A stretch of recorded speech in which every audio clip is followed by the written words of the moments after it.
Donc, petit 2, définition d'une hormone.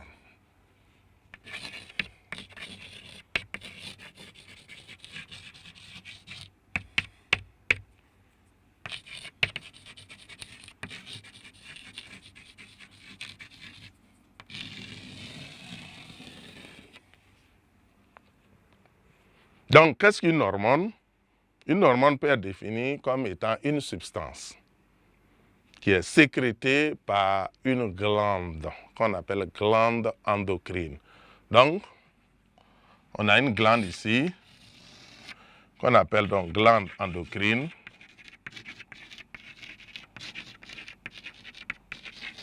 Et cette glande-là va libérer une substance dans le sang.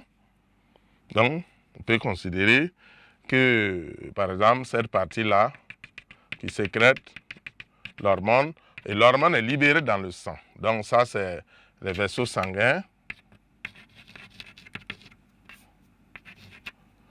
Donc, vaisseaux sanguins. Donc, bien sûr, mélangé au sang. Donc, à l'intérieur, vous avez bien sûr du sang. Donc, qui va circuler jusqu'à un organe cible. Voilà, qui est là. Donc, il y a l'organe cible. Et bien sûr, une fois que l'hormone arrive à travers le sang, bien sûr, les vaisseaux sanguins, ça va parvenir à l'organe cible et ça va stimuler le fonctionnement de l'organe cible. Donc, on a beaucoup d'hormones qu'on a déjà étudiées, notamment au niveau sexuel. On a, par exemple, la testostérone chez l'homme, qui est sécrétée par les testicules. On a les estrogènes et la progestérone, donc, chez la femme, sécrétée par les ovaires. Voilà, par exemple, ce sont des hormones. Voilà, on a d'autres comme les FSH et LH qui sont sécrétés au niveau donc, de l'hypophyse. Et vous savez que l'hormone est sécrétée, l'hormone est libérée dans le sang, l'hormone est véhiculée par le sang et l'hormone va arriver au niveau de l'organe cible.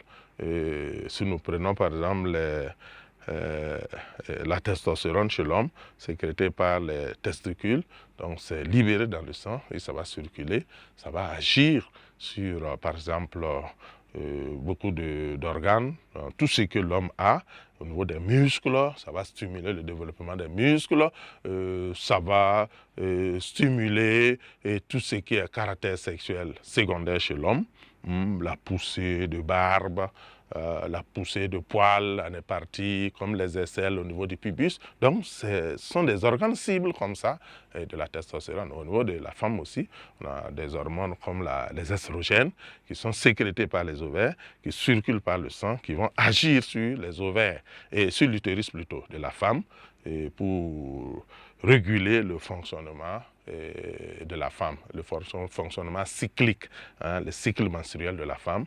C'est sous l'action de ces hormones-là, notamment les estrogènes, la progestérone, qui vont par exemple modifier la muqueuse utérine, former la dentelle chaque mois chez la femme, la première partie du cycle, et donc la dentelle utérine qui se prépare pour accueillir un bébé, un œuf, et s'il n'y a pas d'œuf, 14 jours après, cette dentelle-là, cette muqueuse-là qui s'est préparée pour accueillir le bébé va se détériorer et va couler sous forme de menstrues, ce qu'on appelle les règles couramment.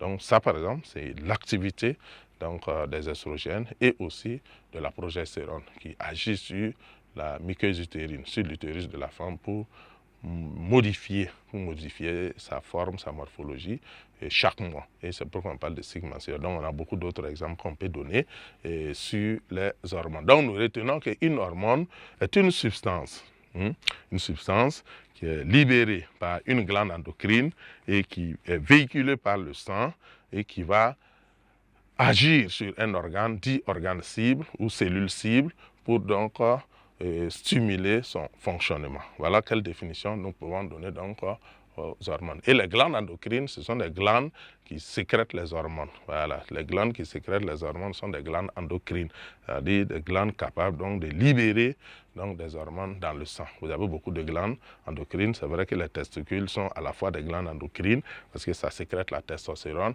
mais aussi des glandes exocrines parce que ça produit les spermatozoïdes. Chez la femme aussi, on a les ovaires qui sont à la fois endocrines parce que sécrétant donc les estrogènes et la progestérone, mais aussi exocrines et parce que sécrétant les ovaires et les ovules plutôt, sécrétant les ovules.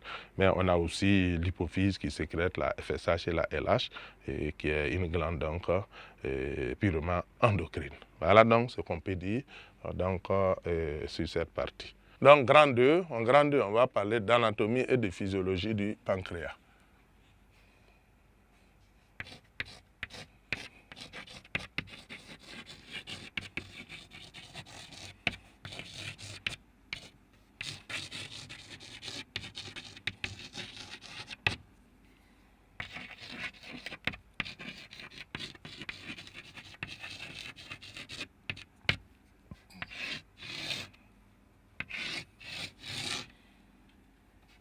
Donc petit 1, anatomie